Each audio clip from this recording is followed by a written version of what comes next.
Episode 35 of the Super Parent Podcast with your host, Dr. Nick Fanning. Sit back, relax, and plug in.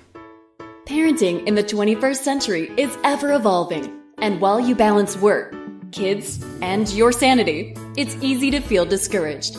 Welcome to the Super Parent Syndrome with your host, Dr. Nick Fanning. So we just spent the last week moving from our ranch out north of town into the small town of Ogallala, Nebraska, where I practice. And I have to tell you a couple things here. One, I'm totally going to miss the country. It was beautiful. I loved my commute in the morning and evening. But I got to tell you, the strain that was put on the rest of my family, as far as like late night projects or things that was happening, it was just not worth it. And we came down to is we need to move back into town. Now, the lesson in all of this is that anybody that's ever moved will realize just how much junk they accumulate in their lives. All the stuff that they're holding on to. And I got to tell you, folks, this is such a great figurative device to really your own life. And so what I mean by that is that there's a lot of junk, a lot of things that we're holding on to, especially in our memories and hearts. And so the big challenge is just like when you move, you like find all this stuff that you just got to get rid of, or you even wonder why you have it. Honestly, take a look at your life. Think about some of those things that you have to do. And so sometimes it's even tough really just forgiving ourselves. But if you have that kind of thought on the top of your head, like, oh, I should call Bobby, or I need to call Mom, or whatever it might be, do it. It takes a few minutes. And even though they may not even deserve it, you deserve it. Okay? And what I mean by that is that sometimes, man, it's you have to wonder, like, why would I even get in contact with these people? It's bringing up problems.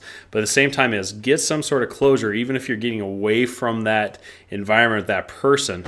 You need to forgive yourself. You need to contact the person if you have to, or if you don't, fantastic. Whatever you do to put that thing to rest, okay? But then also past mistakes. And what I mean by that is, man, it's so easy for us to compare ourselves to other or beat ourselves up or whatever it might be. If you think about some of the greats out there, if you think about Michael Jordan, he always talks about how he's missed thousands of shots and he's missed the game-winning shot and he lost all the things. Yet he is one of the greatest basketball players, if not the greatest basketball player in the history of the world. And then you have Abraham Lincoln, who has been lost so many elections, and then finally he becomes the president of the United States. The world loves the underdog, and really you just need to look at yourself as like, hey, I just must have been the underdog. Now is my time. And you know what? I might fail a few more times, but the big thing is I will succeed eventually. I'm just going to push forward, give it my best effort, and it will happen. One of the best examples to do that is if you're one of those people that are just like stuck on the past and you're just like, oh, if I would have just chosen this differently, or if I just would have, pushed myself in high school football more so I could have played college, or whatever you decide. If you really look back at that and you think like, oh, all the things I could have been changed or I could have done better. Someday you're probably going to continue that same line of thinking and look back at yourself today. So what is it today that you could be playing at a much higher level or doing that much more? So that way your future self doesn't judge you so hard. Okay, and I'm not a big fan of judging. I think that people are just hanging on too much stuff, but that's just an argument to get you off your butt and actually do something about it, okay? And so that's what I mean is, honestly, just like cleaning the house as far as you moving, you need to clean your brain out.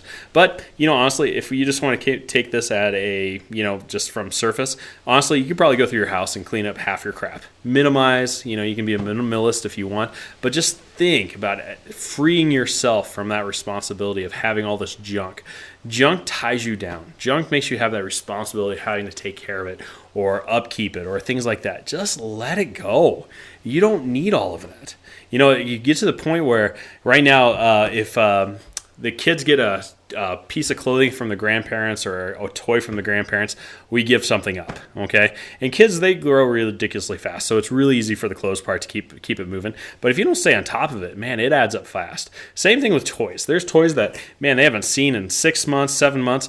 If they get a brand new toy, we just get rid of a toy. They donate to one of their friends or to the church or to the Jumble Shop, which is a nonprofit consignment place. Whatever it takes to keep yourself freed up from just accumulating all this junk that means nothing to you or your loved ones' lives.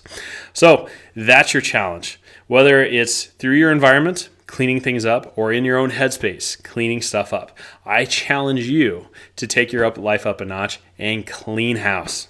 Dr. Nick Fanning, signing off. Thanks for listening to another episode of The Super Parent Syndrome. Please be sure to visit peptalksforparents.com for more content and our free newsletter. And remember, you are not alone.